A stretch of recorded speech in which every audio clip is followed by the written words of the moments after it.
प्रभु राम देव भगवान अल्लाह खुदा ईश आदि नाम एक ही शक्ति के हैं।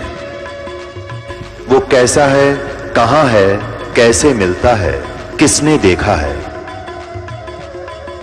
ये प्रश्नवाचक चिन्ह पूर्ण रूप से हटाने के लिए अवश्य सुनिए जगत गुरु तत्वदर्शी संत रामपाल जी महाराज के अमृत वचन, सर्व पवित्र धर्मों के पवित्र शास्त्रों के आधार पर।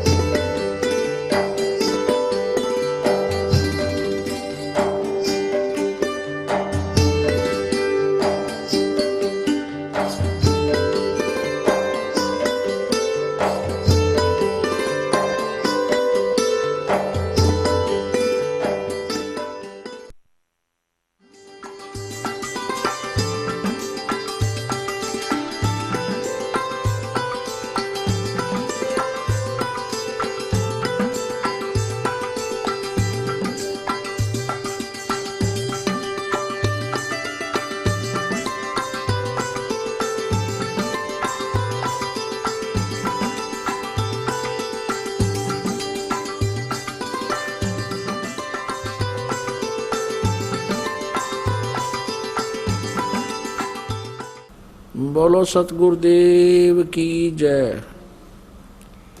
बंदी छोड़ कबीर परमेश्वर जी की जय। बंदी छोड़ गरीबदास जी महाराज जी की जय। स्वामी रामदेवानंद जी गुरु महाराज जी की जय।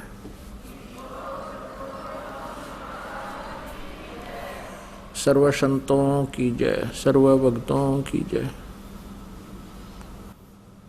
धर्मी पुरुषों की जय, श्री काशी धाम की जय, श्री छुडानी धाम की जय, श्री करौथा धाम की जय, श्री बरवाला धाम की जय। सत साहिब गरीब नमो नमो सतपुरुष को नमस्कार गुरु की नहीं। सुर नर मुनि जन साधुआ संतों सर्वसदी नहीं। सतगुरु साहिब संत सब दंडोतम प्रणाम। आगे पीछे मध्य हुए तिनको जा कुर्बान। नराकार निर्विषम काल जाल भय भंजनम। निर्लेपम निज निर्गुणम अकल अनुपवेशुंधुनम।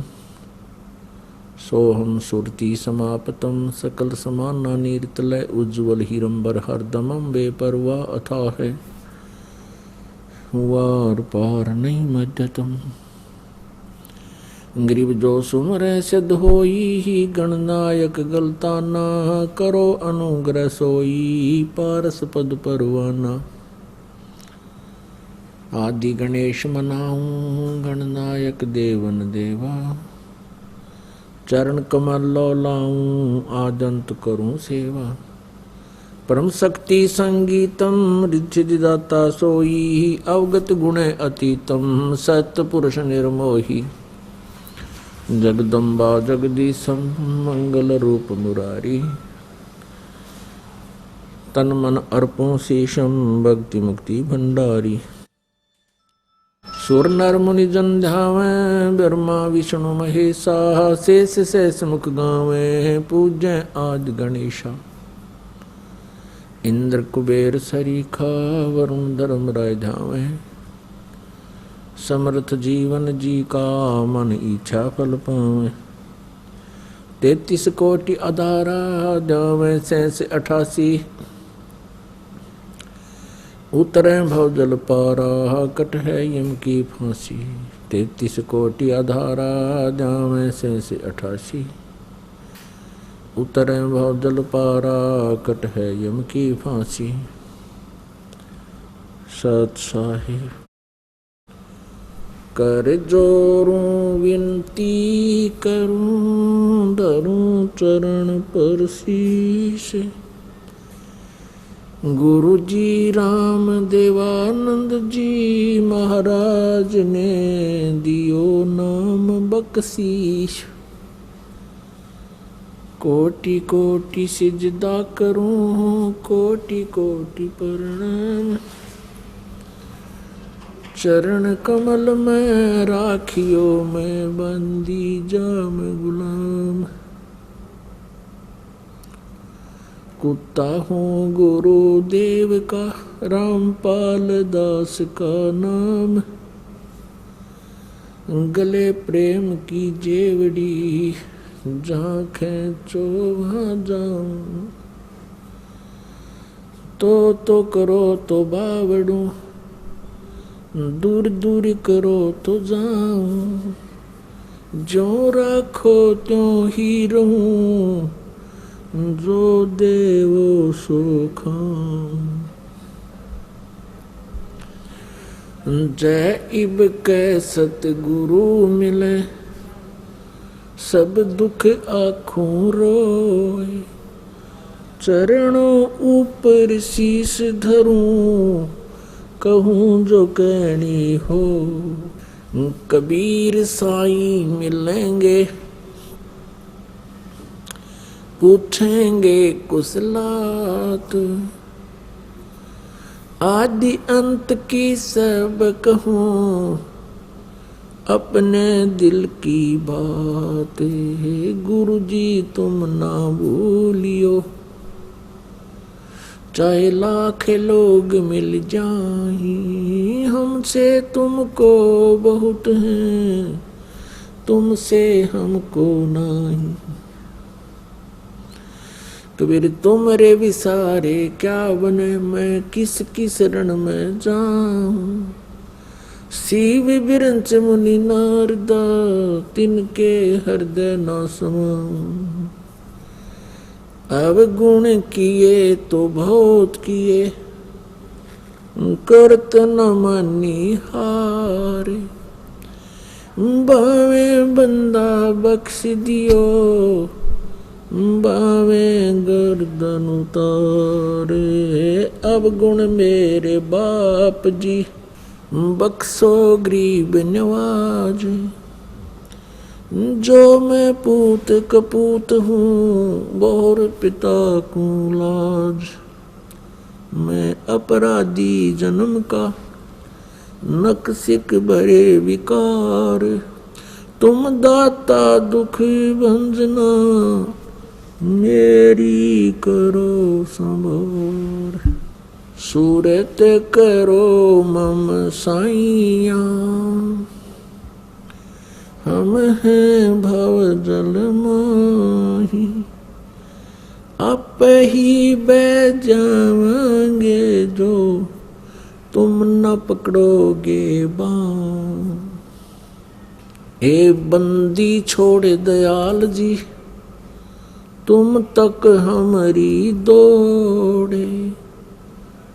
जैसे काग जहाज का, अब सूजत और न ठोर। परम पिता परमात्मा परम पूज्य कबीर परमेश्वर जी, कबीर साहिब जी हम सभी पुण्यात्माओं के जनक हैं। ये परमात्मा परम अक्षर ब्रह्म कहे जाते हैं। इन्हीं को सत्य पुरुष भी कहते हैं। सत्य पुरुष का अर्थ होता है अविनाशी परमात्मा, पुरुष मीन प्रभु, और सत्य माने अविनाशी, जिसका नाश कभी ना हो।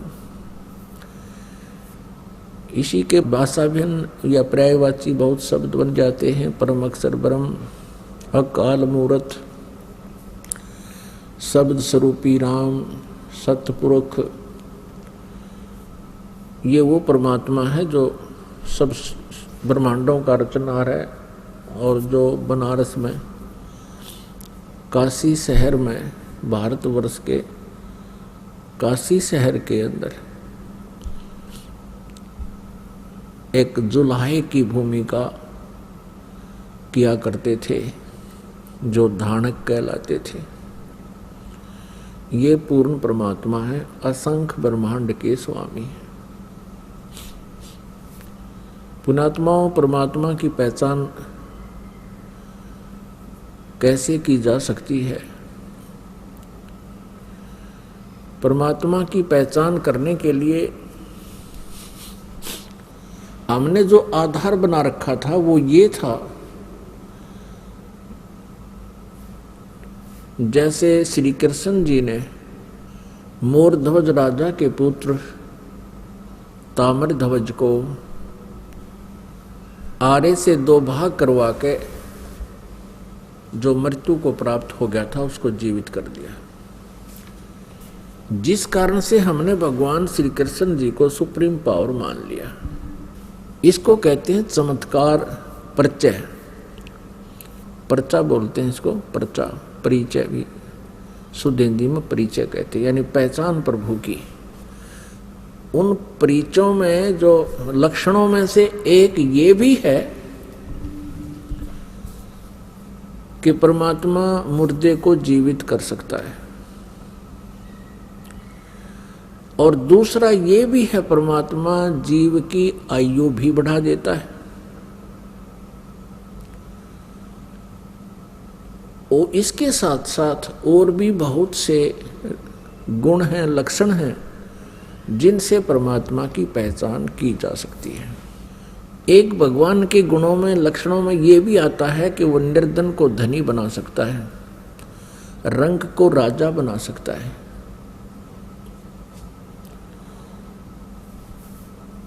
और एक ये भी पहचान है कि उसके विषय में हमारे सदग्रंथों में लिखा हुआ है। परमात्मा के गुणों की जानकारी हमारे पवित्र सदग्रंथ भी बताते हैं। जिस परमेश्वर के लक्षण, जिस परमेश्वर के सर्वचिन्ह इन सभी बातों पर खरे उतरते हैं, सभी पॉइंटों पर, सभी केंद्रों पर, वो परमात्मा है, वो परमेश्वर है। इसके पहचानने के लिए हमने बहुत सा सहयोग लेना होगा। जैसे हमारे पवित्र सदग्रंथ जो बताते हैं भगवान के गुणों की जानकारी, वो हमारे लिए स्वीकार्य होगी, होनी चाहिए और होगी, क्योंकि भगवान की जानकारी हमें सदग्रंथों से ही प्राप्त हुई है। और हमारे जो पहले वाले गुरुजी थे वो यही कहा करते थे कि शिव पुराण में ऐसा लिखा है, वेदों में ऐसा लिखा है, श्री दुर्गा पुराण में ऐसा लिखा है, श्री विष्णु पुराण में ऐसा लिखा है, और श्री मार्कंडे पुराण में ऐसा लिखा है, श्री ब्रह्मा पुराण में ऐसा लिखा है। और वो साथ में संस्कृत भी बोला करते थे। तो हम ये सोचा करते थे कि इन महापुरुषों ने सदग्रंथों को ठीक से समझा है, क्योंकि ये संस्कृत लैंग्वेज से, संस्कृत भाषा से परिचित है। तो हमें कोई शंका नहीं रही। क्या शंका नहीं रही कि ये झूठ बोल रहे हैं। इसलिए हमने इनके प्रत्येक वाक्य को, प्रत्येक आदेश को शिरोधार्य किया, और जैसा भी इन पूर्व के ऋषि गुरु महापुरुषों ने, मंडलेश्वरों ने, आचार्यों ने, महंतों ने हमें जो ज्ञान दिया, हमने उसको स्वीकारा। किस लिए स्वीकारा? कि हमने परमात्मा की खोज है, परमात्मा की चाह है, आत्मा का परम सहारा परमात्मा है, और जो आत्मा को सुख मिलेगा वो परमात्मा से मिलेगा। परमात्मा हमारे प्रारब्ध के कर्मों को भी नाश कर देता है। परमात्मा के गुणों में ये भी है कि परमात्मा, परमेश्वर पूर्ण ब्रह्म हमें साप से भी मुक्त कर सकता है, श्राप से। जैसे हमें 3 तापों से भी परमात्मा मुक्त कर सकता है। तो ये सभी लक्षण परमात्मा में होते हैं। प्रथम लक्षण जो हमने लिया है कि भगवान श्री कृष्ण ने मोरध्वज के पुत्र ताम्रध्वज को आरे से, एक आरी से 2 फाड़ करवा के उसके माता पिता से, क्योंकि पहले साधु संतों के विचारों, आदेश का बहुत पालन करते थे, श्रद्धालु व्यक्ति होते थे, और वो समझते थे कि ना जाने किस वेश में भगवान ही आ गया हो, इसलिए संत के आज्ञा का वो पालन करते थे। उस समय संत लोग जो है बड़े सिद्धि युक्त होते थे। सिद्धि क्या होती है? कि ईश्वरीय भक्ति से, परमेश्वर की भक्ति से उन्होंने कुछ संग्रह कर ली होती है पावर, परमात्मा की ही पावर को संग्रह कर लेते हैं। जैसे इन्वर्टर होते हैं, इन्वर्टर चार्ज कर दिए जाते हैं तो वो उनकी बैटरी चार्ज हो जाती है, कुछ समय के लिए बहुत कार्य काम चलाऊ कर देते हैं। तो वो पावर है कहाँ से ग्रहण की उसने? थर्मल प्लांट से। तो एक इन्वर्टर थर्मल प्लांट जितना कार्य नहीं कर सकता, इतनी क्षमता उसकी नहीं हो सकती। तो जितने भी ऋषि महर्षि जिनमें सिद्धियां थी, जिन्होंने 7 समुद्रों को पी लिया फिर वापस छोड़ दिया, जिन्होंने पहाड़ उठा लिए आकाश में उड़ गए, ये इन्वर्टर थे।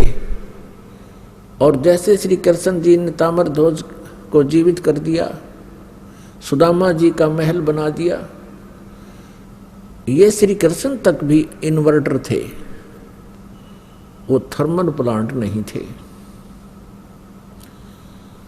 अब ये एक बार ये बात जो दास ने कही है तो ये बड़ी खटकेगी उस व्यक्ति को जिसने आज तक ये तत्व ज्ञान नहीं सुना और लोक वेद से वो रंगा गया है। लोक वेद किसे कहते हैं? जो दंत कथा होती है, सुना सुनाया ज्ञान, अक्षेत्रीय ज्ञान, एक दूसरे से सुना हुआ ज्ञान, उसको लोक वेद कहते हैं। पुण्यात्माओं, श्री कृष्ण जी और अर्जुन मोरध्वज राजा के घर चले गए एक साधु रूप बना के। उस दिन मोरध्वज अपने पुत्र ताम्रध्वज को राज्य अभिषेक कर रहा था और साधु संतों के वहाँ आगमन को बहुत शुभ मानते हैं। ऐसे शुभ अवसर पर उनका आशीर्वाद प्राप्त करते हैं। उनका आशीर्वाद प्राप्त करने के लिए उनकी प्रत्येक आज्ञा का पालन करते हैं, उनकी सेवा शुश्रूषा करते हैं, जिससे वो प्रसन्न हो जाए। उनको प्रसन्न करने की हर संभव कोशिश की जाती। तो श्री कृष्ण जी ने एक माया से, अपनी सिद्धि से एक सिंह बना लिया, शेर बना लिया और दोनों पहुंच गए राजा मोरध्वज के बाग में। जब राजा को पता चला कि साधु संत आए हैं, उनको संदेशा भिजवाया कि आओ महाराज भोजन पाओ। लेकिन श्री कृष्ण जी ने कहा कि राजा स्वयं हमें आमंत्रित करने आएगा तो हम प्रवेश करेंगे उसके घर पर। राजा को पता चला, मोरध्वज तुरंत चल पड़ा नंगे पैरों और भगवान से अर्ज की, घर पे ले आए। घर पे विराजमान हो जाने के उपरांत आसन दिए और कहा भगवान भोजन पाओ। श्री कृष्ण जी जो साधु रूप में थे, पहचान नहीं पाए थे मोरध्वज, उनको संत मान रहे थे कि जो आज्ञा महात्मा। तो श्री कृष्ण जी ने कहा कि मोरध्वज पहले हमारे सिंह को भोजन खिलाओ, शेर को। जो आज्ञा महाराज, मोरध्वज ने कहा। श्री कृष्ण जी साधु रूप में श्री कृष्ण जी ने कहा कि बात सुनो, ये शेर जो है, ये सिंह किसी पशु पक्षी का मांस आहार नहीं करता, ये नरभक्षी है, ये मनुष्य खाता है, मनुष्य का मांस चाहिए। कि जो आज्ञा महाराज, मोरध्वज ने कहा। फिर श्री कृष्ण जी ने कहा कि कहीं कोई पल्लेदार को पकड़ जावे, उसका मांस नहीं खाएगा, ये मांस खाएगा तुम्हारे एक परिवार के सदस्य का। तब मोरध्वज ने कहा जो आज्ञा महाराज,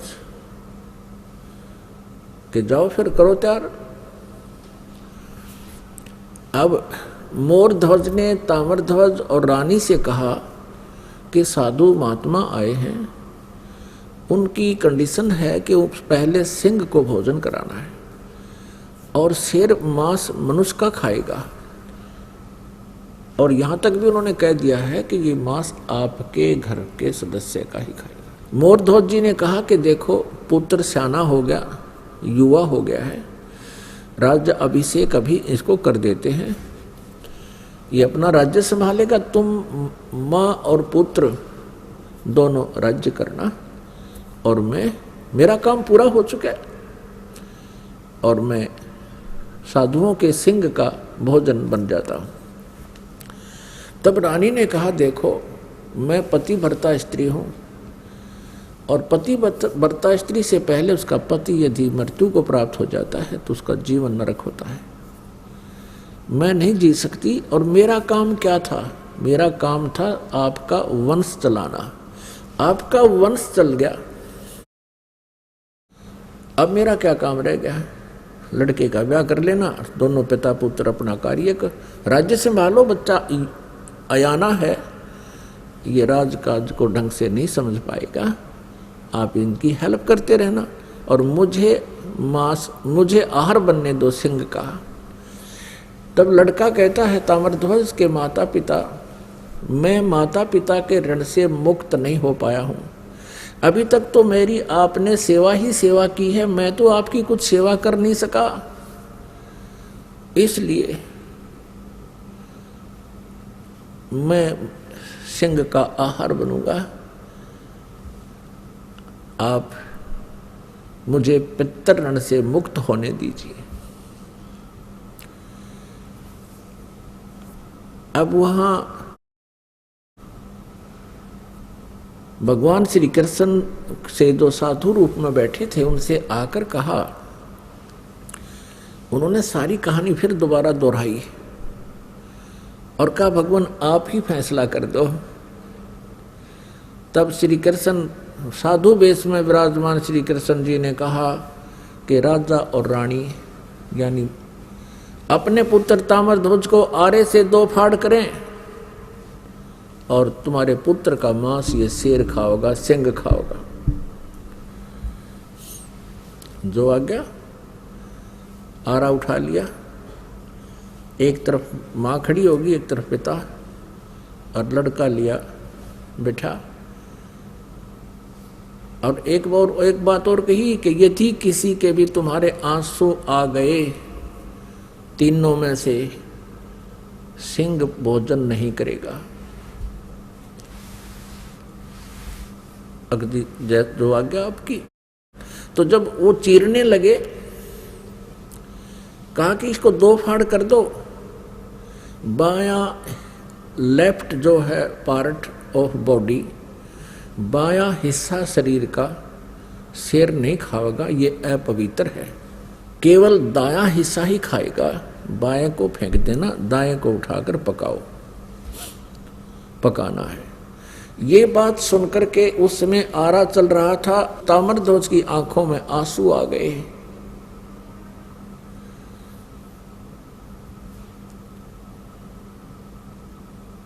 तो श्री कृष्ण जी साधु वेश में थे, उठकर चल पड़े कि तुम तो रो पड़े भाई, तुम्हारा सही प्यार नहीं प्रभु में, तुम्हारा कच्चा प्रेम है, ये मांस नहीं खाएगा। तब तक ताम्रध्वज मर चुका था। अब मोरध्वज कहता है कि हे भगवान, बालक था, इसको समझ नहीं थी, मुझे चीर लो, मैं नहीं रोऊंगा। तब रानी कहती है आप रूठ को मत जाओ, मुझे आहार बना लो, हम नहीं रोएंगे, बालक था। इस बात से वो बड़ा प्रसन्न हुआ। श्री कृष्ण जी साधु रूप में वापस आकर बैठ गया और लड़के को जीवित कर दिया। तब लड़का जीवित हो गया। ताम्रध्वज ने कहा कि प्रभु मैं रोया इसलिए था, मैं कोई इसलिए नहीं रोया था कि मेरी जान जा रही है, मैं इसलिए रोया था कि मैं इतना नीच व्यक्ति हूं कि मेरा आधा ही बॉडी, आधा ही शरीर आपके काम आया, मैं तो इसलिए रो रहा था। अब उसको जीवित कर दिया। अपने आत्माओं, इन कथाओं से हमने बहुत कुछ सीखना होता है। अब ये तो कुर्बानियां की मोरध्वज जी ने श्री कृष्ण जी के लिए, एक परम संत पूर्ण परमात्मा मानकर। अब उनका कोई से का कल्याण नहीं हो सकता था, ना श्री कृष्ण का कल्याण हुआ, ना श्री कृष्ण उनका कल्याण कर सकते थे। लड़के को जीवित कर देना, इन प्रभुओं में गॉड पावर होती है, जैसे इन्वर्टर वाली। एक इन्वर्टर की क्षमता होती है, वो केवल 2 बल्ब भी जगा सकता है। एक इन्वर्टर की ऐसी क्षमता होती है कि वो कूलर भी चला दे, 2-3 बल्ब भी चला दे, और कोई छोटी मोटी हैंड पंप की मोटर भी चला दे, आधे उसपोर की। लेकिन फिर भी वो अक्षमता उसकी कंप्लीट नहीं, पूर्ण नहीं होती। पर्याप्त नहीं है। और थर्मल प्लांट से 3 फेज की लाइट चला दे, डूंडा ठा देते 10 हॉर्स पावर की मोटर हो और पूरे पंडाल में चमका दे। तो ऐसे अंतर है इन भगवानों में। अब यहां आप जी के लिए इसका एक निष्कर्ष निकाला है परमेश्वर कबीर जी ने। कहते हैं महिमा की जय संत की, तन मन धन सब दे, शर मांगे टाड़ा नहीं, मोर ध्वज लख ले। कि संत जब परम संत तुम्हें मिल जाओ उस समय उस संत की इतनी आदर सत्कार और आज्ञा का पालन करना। यदि सिर भी मांगे नाटना नहीं, सिर मांगे टाला नहीं, मोर ध्वज लख ले, मोर ध्वज को देख लो। पुण्यात्माओं, अब अकाल गिर गया साधु संतों का इस कलयुग के इस पीरियड में। ये नकली पाखंडी और डोंगी, इनका सत्कार हो गया है और इन्हीं का बोलबाला हो रहा है। इन्होंने बैठा दिया भक्ति का और भाव खत्म कर दिया भक्तों का। अब पुण्यात्माओं, इस लक्षण से हमने श्री कृष्ण जी को परमेश्वर मान रखा था कि उन्होंने मोर ध्वज के पुत्र ताम्र ध्वज को आरे से 2 फाड़ करवा के जीवित कर दिया। यही श्री कृष्ण जी अपने सगे भांजे अभिमन्यु को जीवित नहीं कर सके, जो महाभारत के युद्ध में चक्रव्यूह के अंदर मृत्यु को प्राप्त हो गया था। सुभद्रा रो रही थी, जो श्री कृष्ण जी की बहन थी, अर्जुन के ब्याही थी। सुभद्रा पुत्र था अभिमन्यु। 5 पांडव रो रहे थे, सुभद्रा रो रही थी, श्री कृष्ण रो रहा था और पांडवों का कुल नाश हो रहा था। श्री कृष्ण जीवित नहीं कर सके। वहां तो पंगा पा दिया, जाके खुद चरवा के जीवित कर दिया लड़का मोर ध्वज का पुत्र, और वहां सुभद्रा पुत्र को श्री कृष्ण जीवित नहीं कर सके। तो परमेश्वर कबीर जी ने ये बताई है भिन्नता कि श्री कृष्ण जी उर्फ विष्णु जी, श्री कृष्ण जी विष्णु जी समझो, विष्णु जी के अवतार, उन्हीं की आत्मा यहाँ देवकी के गर्भ से उत्पन्न हुई थी। और ये केवल 4 भुजा के और 16 कला के भगवान हैं। इनके जो पिताजी हैं वो ब्रह्म है, शरपुरुष भी इसे कहते हैं। वो 1000 भुजा का भगवान है और उसकी 1000 ही कलाएं हैं। तो इस प्रकार इनकी हॉर्स पावर समझो, ये हॉर्स पावर है, ये 16 हॉर्स पावर के हैं। इनका पिता 1000 हॉर्स पावर का है और अक्षर पुरुष है वो 10,000 हॉर्स पावर का है। और ये परम अक्षर पुरुष सत्य पुरुष, ये इसकी हॉर्स पावरों की कोई गिनती को ना, असंख्य अनलिमिटेड।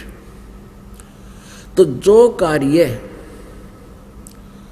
पूर्ण परमात्मा कर सकता है, ये अपूर्ण भगवान नहीं कर सकते। जो कंप्लीट गॉड जो काम कर सकता है, इनकम्प्लीट गॉड नहीं कर सकते। और यही पूरे सदग्रंथों में यही संदेश दिया है।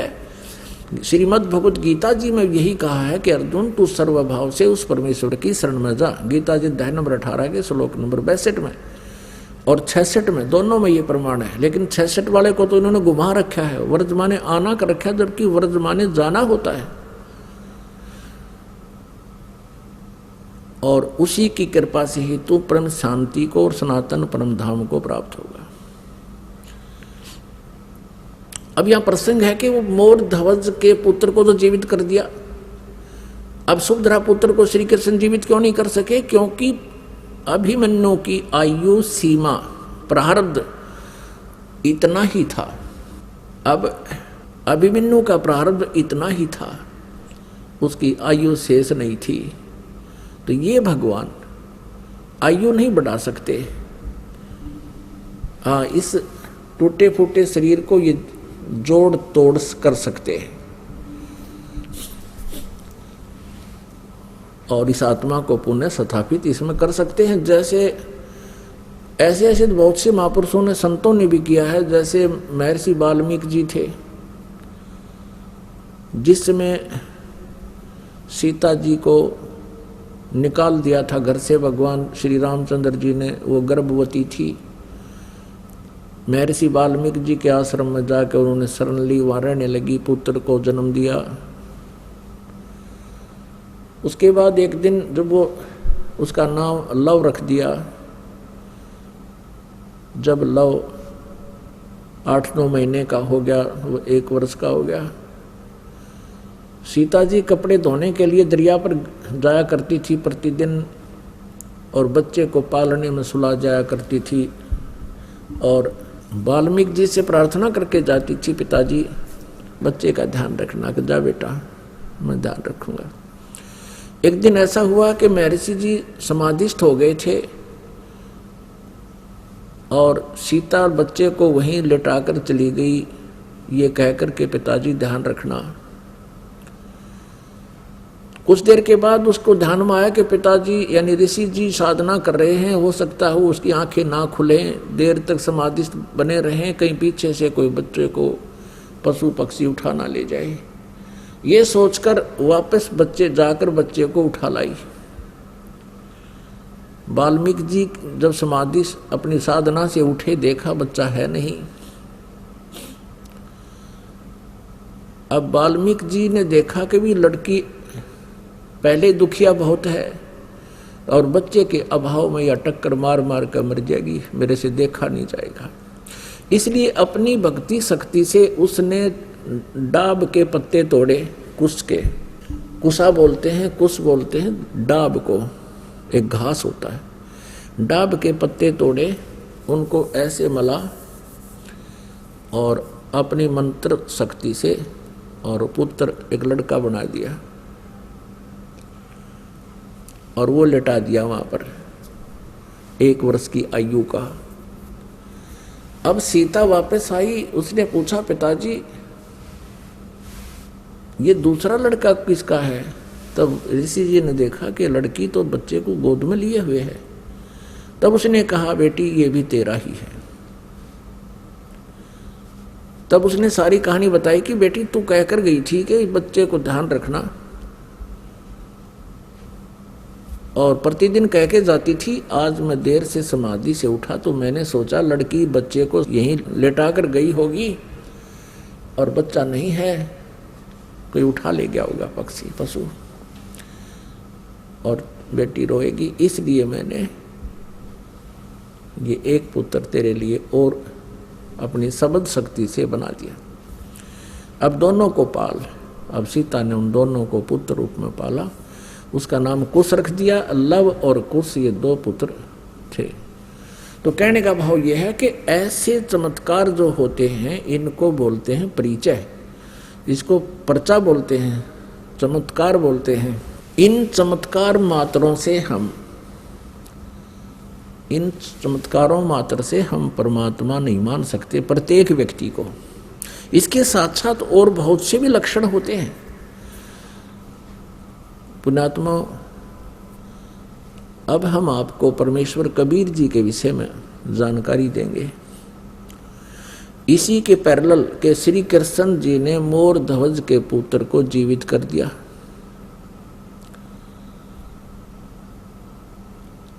ताम्रध्वज को, लेकिन अभिमन्यु को जीवित नहीं कर सके। एक सम्मन नाम का मनियार था।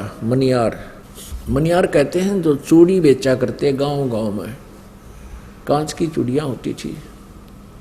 गांव गांव में नगर नगर में जाके वो बहनों को, माताओं को चूड़ियां पहनाया करते थे। एक दिन उन्होंने सत्संग सुन लिया परमेश्वर कबीर देव जी का, भगवान का उपदेश ले लिया। कबीर परमेश्वर जी से उपदेश ले लिया था। सम्मन जी के घर में 3 सदस्य थे कुल। स्वयं सम्मन, पुत्र सेऊ, जिसको शिव कहते हैं वैसे सेऊ कहने लगे थे, और उनकी पत्नी का नाम नेक्की था। नेक्की उपदेश लेकर के, ज्ञान से परिचित होकर के बड़ी श्रद्धा से भगवान की भक्ति किया करते थे। नेक्की और सम्मन दोनों चूड़ियां पहनाने का कार्य किया करते थे। और परमात्मा कबीर परमेश्वर जी ने बहुत सी ऐसी लीलाएं चमत्कार कर रखे थे।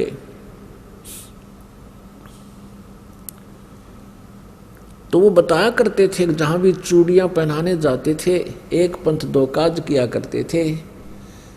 चूड़ियां पहनाने का उड़े के 2-2 घंटे लग जाते, 4-5-10 बहनें आ जाती, उनको सत्संग सुनाया करते थे।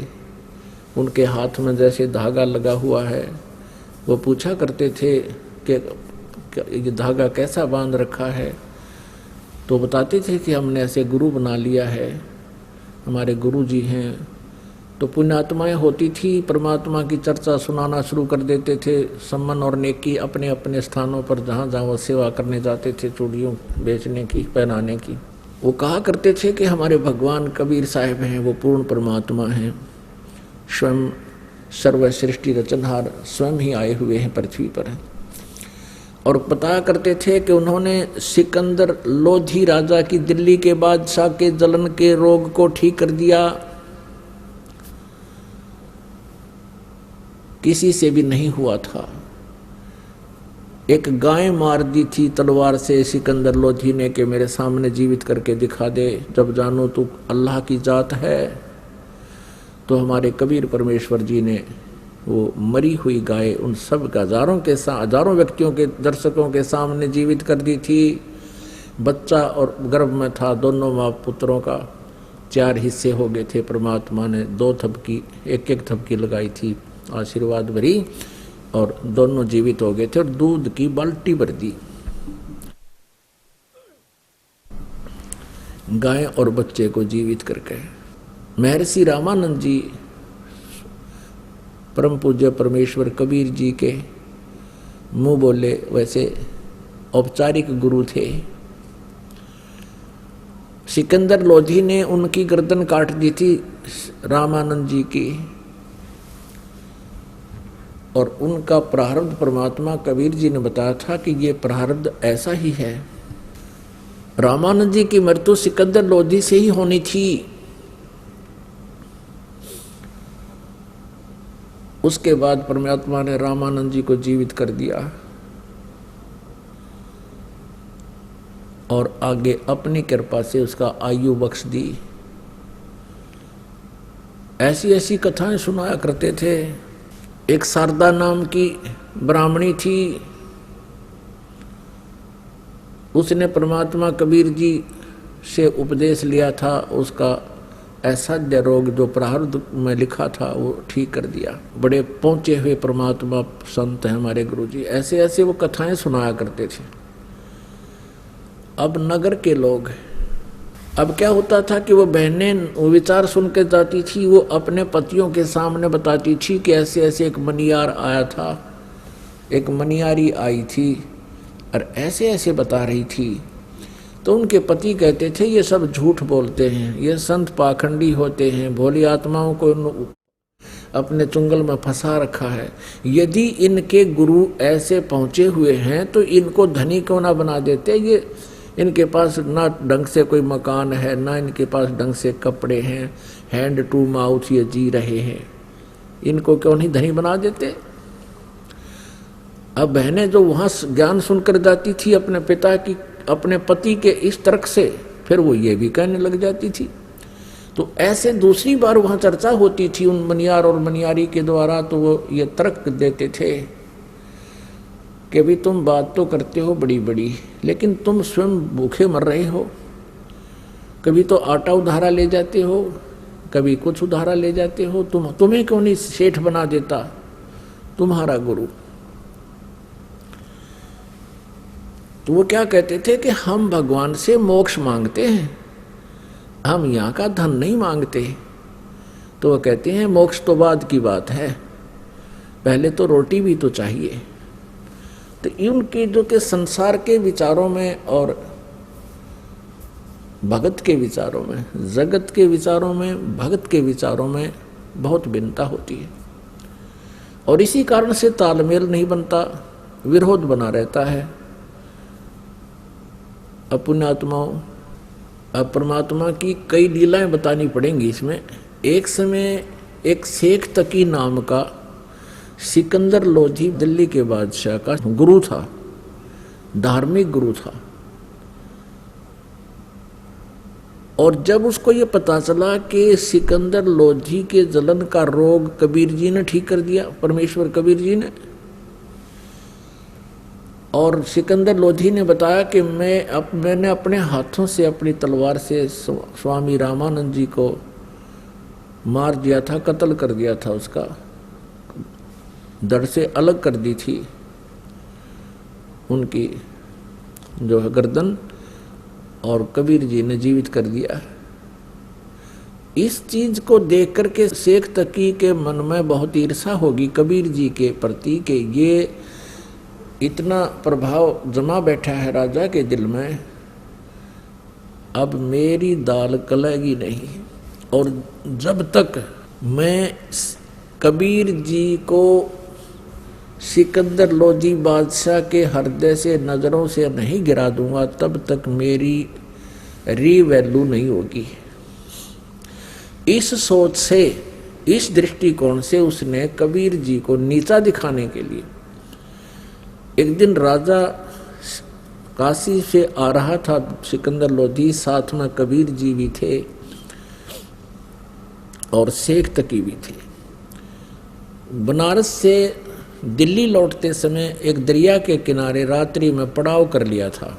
अब शेख तकी ने कहा था, शेख तकी ने कहा कि राजन, मैं इसको तब मानूंगा कबीर को कोई शक्ति युक्त है, मेरे सामने कोई मुर्दा जीवित करके दिखा दे। ये तो जादूगर है। सिकंदर आपने उनकी गर्दन काट दी, इसने तुरंत जीवित कर दी होगी। जब जानूं किसी मुर्दे को जीवित करके दिखाए तब मानूं मैं इसको, अन्यथा मैं सब मुसलमानों को कह दूंगा कि सिकंदर लोधी हिंदू बन गया है, इसने हिंदू गुरु बना लिया।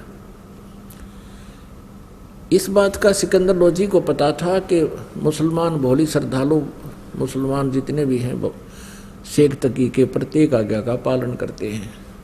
इसने एक बार ये आग लगा दी तो तेरा राज्य नहीं रहेगा। चिंतित हुआ सिकंदर लोधी। तब परमेश्वर कबीर जी ने कारण पूछा तो कारण बताया कि ये शेख तकी ऐसे ऐसे कह रहा है भगवान, और ये सचमुच वहां दिल्ली में जाकर आग लगा देगा, सब मुसलमानों को मेरे विरोधी कर देगा, मेरे राज्य को खतरा हो जाएगा, मैं इसलिए चिंतित हूं।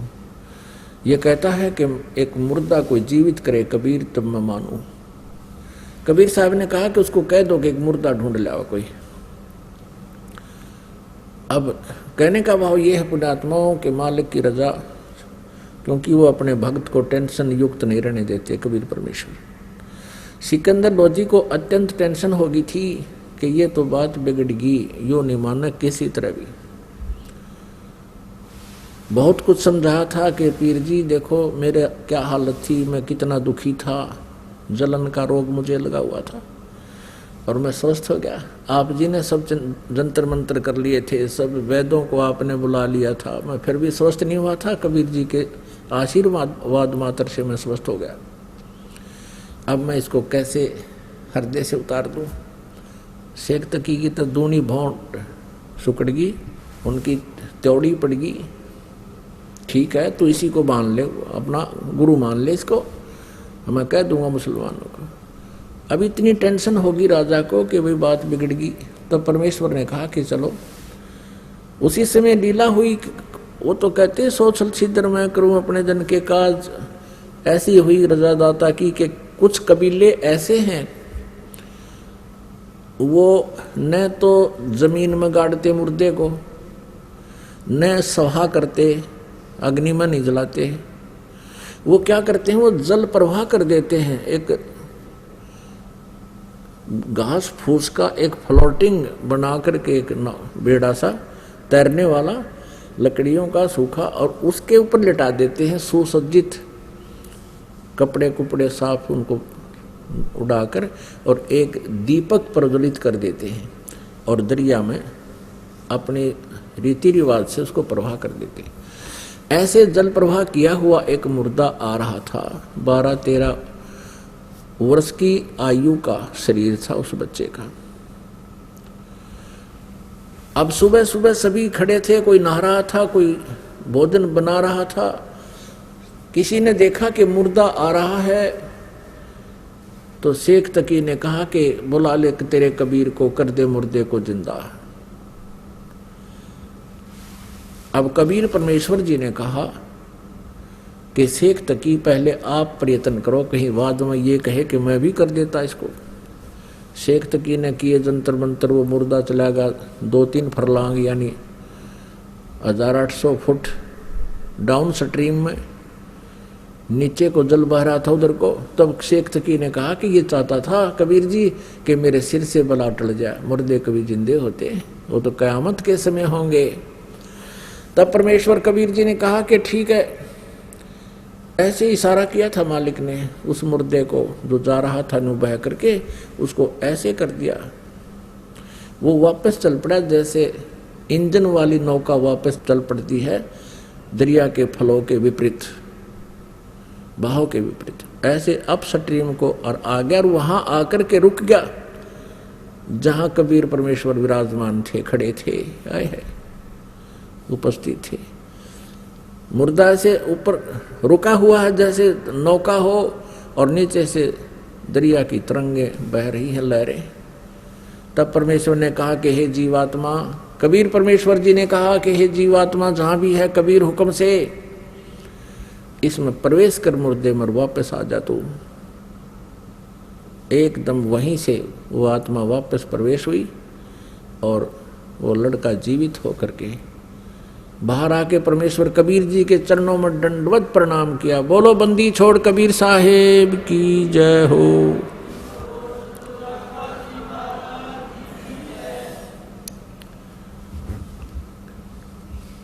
अब सभी ने, उपस्थित व्यक्तियों ने कहा, क्योंकि सैकड़ों की संख्या में, हजारों की संख्या में अंगरक्षक सैनिक थे और राजा भी सारे थे, तब उन्होंने कहा कि हे कबीर जी आपने तो कमाल कर दिया, लड़के का नाम कमाल रख दिया। और 12-13 वर्ष की आयु का पुत्र था, लड़का था किसी का, वो अपने पुत्र के रूप में परमेश्वर ने पाला पोसा। उस पुनर्जन्म प्राप्त प्राणी को भक्ति दी, अपने पास रखा पुत्र रूप में। ऐसे ही शेख तकी ने एक दिन कहा वीडियो तो नहीं बात बनी, ये तो इसका तो जो नजरों से नहीं गिरा राजा के, तो उसने स्कीम बनाई अपने मुसलमानों से सबसे मिलकर, कहा कि भाई ये जादू जंतर करता है और लड़का जो जल प्रवाह कर दिया गया था वो जीवित था, वो सदमे में था और सदमे वाले कोई जादू जंतर करने वाले जीवित कर ही देते हैं। भाई इसको हम तब मानेंगे ये अल्लाह की जात है, इसमें कोई शक्ति है। मेरी पुत्री जो कब्र में दबा रखी है, शेख तकी पीर की पुत्री, कुछ दिन मरे हो गए थे उसको और वो कब्र में दबा रखी थी, महीने या 20 दिन या जीते 2 महीने की 6 भी नहीं थी। और कहने लगा जब जानो मैं इसको, मेरी बेटी को जीवित करके दिखा दे। फिर वही समस्या पैदा करती। सिकंदर लोधी फिर टेंशन में। कबीर परमेश्वर ने कहा कि टेंशन ना करो राजन, कह दो इसको, शेख तकी को कह दो कि मुनादी करवा दे, आसपास अनाउंसमेंट करवा दे कि आज से तीसरे दिन वो लड़की जीवित की जाएगी जो कब्र में दबी हुई। सब जगह डंडोरा मुनिवाद करवा दी, डंडोरा पटवा दिया, मुनादी करवा दी, अनाउंसमेंट करवा दी। कई हजार व्यक्ति आकर इकट्ठे हो गए उस निश्चित दिन को। कब्र फुड़वा दी, बच्चे का शरीर सूखा पड़ा था। अब परमात्मा ने कहा कि शेख तकी तू भी कर ले ट्राई कर दे, फिर बाद में क्या मैं जीवित कर दूं। तो उपस्थित व्यक्तियों ने कहा कि भगवान अगर ये कुछ करने योग्य होता अपनी बेटी ने कौन मरने देता, इसके पास कुछ नहीं है, आप दया करो। तब परमेश्वर ने कहा कि हे शेख तकी की लड़की तू जीवित हो जा। वो जीवित नहीं हुई। दोबारा फिर कहा परमात्मा ने कि शेख तकी की लड़की जीवित हो जा, नहीं हुई। तीसरी बार फिर कहा, नहीं जीवित हुई।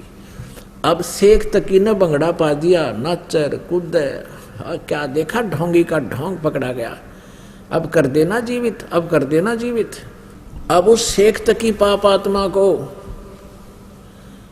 अपनी पुत्री के जीवित न होने का गम नहीं था और परमात्मा की पराजय की खुशी मना रहा था। कहते हैं राज तजना सहज है, सहज त्रिया का नेह, और ये मान बढ़ाई ईर्षा दुर्लभ तजना ये, और ये तजे बिना भगवान नहीं मिल सकता।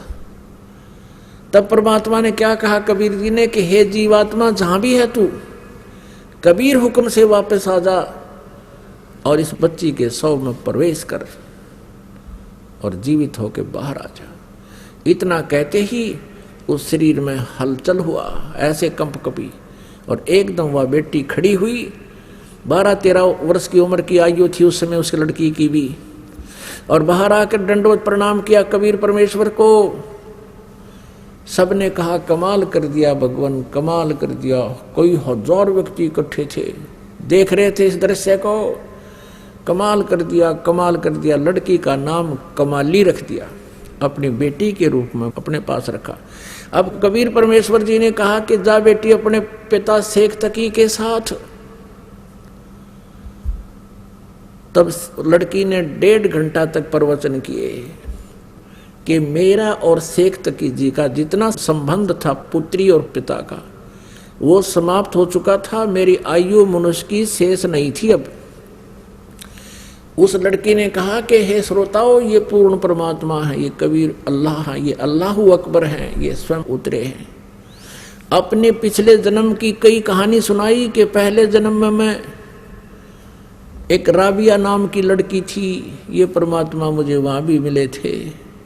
4 वर्ष मैंने इनकी भक्ति की थी, फिर वह साधना त्याग दी थी, लोक लाज में आ गई थी। उसके कारण मुझे फिर एक और मनुष्य जीवन मिला बंसुरी का, और तीसरा जन्म मुझे आज ये कमाली का मिला था। ये भी मेरा उस भक्ति के, उस 4 साल की भक्ति जो मैंने की थी, उसके कारण ये 2-1.5 मेरे अनमोल जन्म मुझे मिले थे। और अब मेरी कोई शेष जीवन नहीं था। ये पूर्ण परमात्मा आए हैं। मैंने भी गलती की थी लोगों, अब मैं बोलूंगी नहीं इस भगवान को। इन्होंने मेरी दिव्य दृष्टि खोल दी है और मुझे पिछला ज्ञान हो गया है। उसके बाद वो लड़की ने धिक्कार दिया शेख तकी को कि तू मनुष्य नहीं शैतान है, भगवान आए हैं तो ईर्षा कर रहा है। वो कहता है इसने मेरी लड़की को बहका लिया, जद्दू जंत्र कर दिया, इस पे कोई प्रेत छोड़ दिया, इसकी ओर ही बोल रही है। माना नहीं वो नालायक। लेकिन अन्य हजारों, कोई हजारों की संख्या में उपस्थित व्यक्तियों ने परमात्मा की जय जयकार की और नाम लिया, उपदेश लिया और शिष्य बन गए।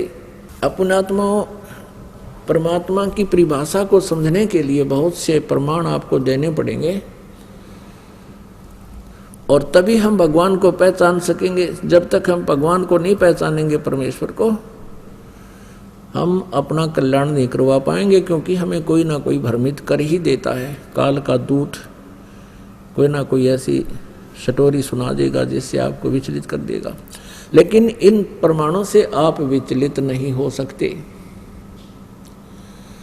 अब ये कमाल और कमाली बेटा और बेटी के रूप में परमात्मा के पास रहे। कबीर परमेश्वर का कोई पत्नी नहीं थी, उन्होंने कोई विवाह नहीं कराया था। 2 माता पिता थे, मुंह बोले उनका जन्म माँ से नहीं हुआ था। कमल के फूल पर बनारस में लहर तारा नामक एक सरोवर के ऊपर विकसित कमल के फूल पर परमात्मा ने शिशु रूप धारण किया था। नीरू और नीमा नामक एक दुल्हा दंपति उसे उठा ले गए थे। जुल्हे का कार्य करने लगे, बड़े होकर के लीला में अपने जो प्रत्येक युग में करते हैं उनका विधान है, और जिसका वेदों में प्रमाण है कि परमात्मा ऐसा ही करता है, वो ऐसा ही किया करते हैं। तो उसके बाद अब कमाल जब 20-22 वर्ष का हो गया, कमाल के मन में इतना अभिमान हो गया कि मैं जो परमात्मा कबीर जी की सेवा करता हूं, ऐसी सेवा कोई नहीं कर सकता। ये पता चला कबीर परमेश्वर जी को। उनके सामने भी उसने 1-2 बार ऐसी ढींग आंख दी जैसे कोई सेवा कर रहा था, कबीर जी ने उनको टोक दिया, बेटा ऐसा नहीं, तुम ठीक नहीं कर रहे हो, ऐसे करो, तो उठकर कमाल जाता था, उसको ठीक रहता था। तो 2-4 बार वो ऐसा होने से उसने ये मान लिया कि जो सेवा मैं गुरु जी के जो अनुसार कर सकता हूँ, जिससे ये प्रसन्न रहते हैं, कोई नहीं कर सकता। अब ये अभिमान जीव का शत्रु होता है, किसी को सेवा का अभिमान हो जाए, चाहे किसी को दान का हो जाए, और चाहे किसी को अन्य कोई और क्रियाओं से राजपद का हो जाए, तो ये अभिमान जीव का शत्रु होता है। और परमात्मा ने सोचा ये बालक बिगड़ेगा, इसके अभिमान का अंत करना चाहिए। जैसे अर्जुन को यह अभिमान हो गया था कि भगवान, जो मैं आपकी सेवा करता हूँ, मैं आपका जो ऐसा शिष्य हूँ, शायद ही पृथ्वी पर कोई नहीं होगा। तो श्री कृष्ण जी ने अर्जुन की फड़क निकालनी चाहिए थी, इसलिए मोरध्वज से ये प्रश्न किया था कि भाई तो अपने बेटे का मांस मेरे शेर ने खिला दे। अब जब उसने देखा था अर्जुन ने किस उत्तरे की, मैं तो पश्चिम भी कोई नहीं, महापुरुषों का जिन्होंने परमात्मा के लिए पूरा परिवार ने छाव रहे, सिकुड़ गया था अर्जुन वहां पर। जब श्री कृष्ण ने कहा था, बोल भगत तू क्या कह रहा था कि मेरे जितना कोई सेवादार नहीं, तब अर्जुन ने कहा, भगवान मैं तो पास संग भी कोई नहीं कहे। तो समझ गया अर्जुन के भगवान आपने ये सारी लीला मेरी फड़क निकालने के लिए की थी। वो भी इंसान होता जो मान ले, समझ ले इस पॉइंट को। तो फिर क्या हुआ कि इस परमात्मा कबीर जी ने इस कमाल की फड़क निकालनी थी। बहुत बार संदेश भी किया, बेटा सेवा तो सभी भक्त करते हैं, कुछ लोग दिखावा गणा कर देते हैं, कुछ ना करते हैं। तो फिर भी वो कहता था, नहीं जी मेरे जैसी सेवा आपकी इनसे बन नहीं पाएगी, मैं तो आपकी हर क्रिया से परिचित हूँगा। परमात्मा बोले भाई ठीक है। एक दिन भगवान कबीर परमेश्वर जी ने कहा कि अभी मैं भक्तों के या घरों पर चलेंगे, किस दूर संभाल के आते हैं अपनी फसल को। कौन कौन चलेगा? एक तो बाजीद जी और एक कमाल। कमाल कहने लगा, महाराज जी मैं तो आपके साथ अवश्य चलूंगा, आपकी सुविधाओं का सब ध्यान थोड़े रख सकते हैं। परमात्मा कबीर परमेश्वर जी बोले ठीक है बेटा चलो। अब वो फरीद जी ना वो वाजिद जी जिसने राज त्याग दिया था, मुसलमान थे वह, और जंगल में जाकर बैठ गए थे। वहाँ भी परमात्मा उनको मिले थे, बेटा घर त्यागते राज त्यागने से और जंगल में कुटी बना लेने से परमात्मा प्राप्ति, अल्लाह प्राप्ति नहीं होगी जब तक आपकी साधना ठीक ना होगी। तब परमेश्वर ने उनको ज्ञान दिया था। उसके बाद वो मालिक के पास आ जाते थे, सच सुनते थे और फिर अपनी कुटिया में चले जाते थे।